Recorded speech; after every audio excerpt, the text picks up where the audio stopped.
Okay, I've gone ahead and glued a couple of more rings on to the vase. I've got a total of 3 glued on now. And our next step, or what I like to do, is I like to turn the inside a little bit at a time. And the more rings you get glued on, the more difficult it is to turn the inside. At least it is for me. So I try to do it about 3 rings at a time. So I'm going to try to shape this inside. As you can see, it's very rough right now. So what I'm going to do, I'm going to use this carbide cutter, and we're going to attempt to turn the inside of this thing a little bit. So let's see what happens. We've got it set at running about, it's about 500 RPMs right now. We may adjust that up a little bit as we go. Let's see what happens.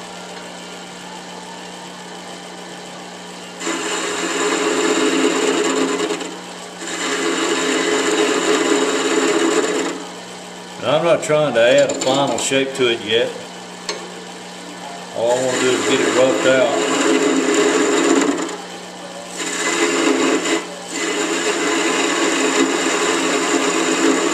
So that when we do add the final shape to it, it'll be much easier.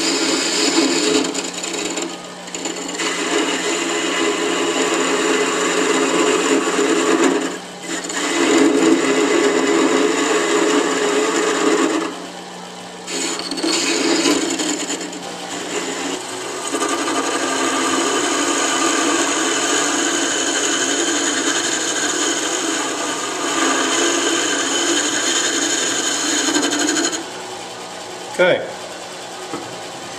I'm about to the point now I want to change tools. I'll go to this round cutter. It too is carbide. It's pretty sharp. We're going to try to give it a little bit more shape here. It's a little easier to control with this round cutter.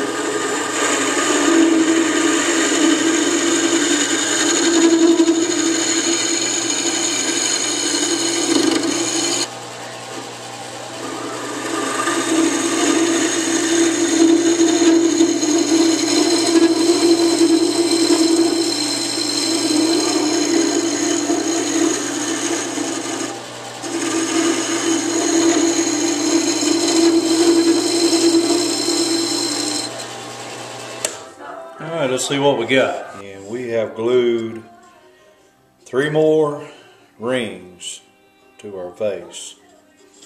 We now have a total of 6 glued on. Of course, a little earlier, we turned the inside of the first 3. So what we're going to do now, these things have been on here for a good 24 hours. So we're going to turn the inside of the next 3 and add more shape to the inside of the vase.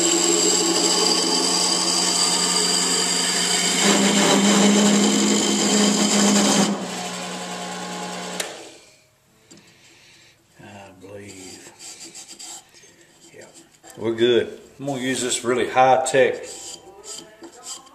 sanding device here to clean up the inside. Now, this is it. It's just a little piece of scrap wood with a foam pad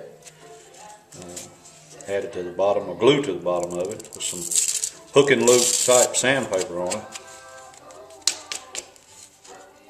And I've found that this works pretty good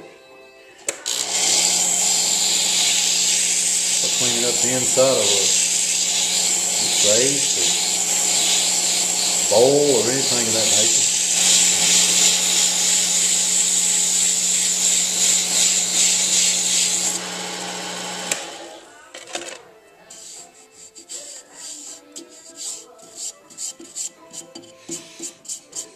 Now we've got a pretty good shape.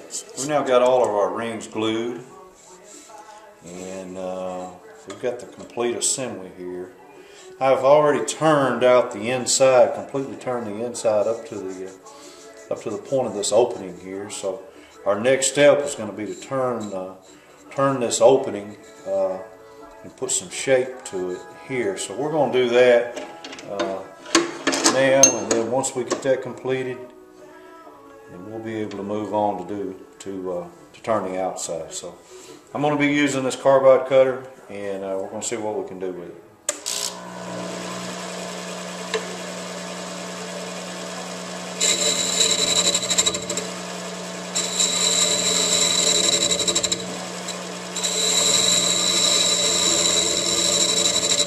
Very light touch at this point.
Okay, I believe we're about to the point now I'm going to switch cutters. I'm going to go to this round tool, and we're going to continue adding shape and smooth the inside of this thing out.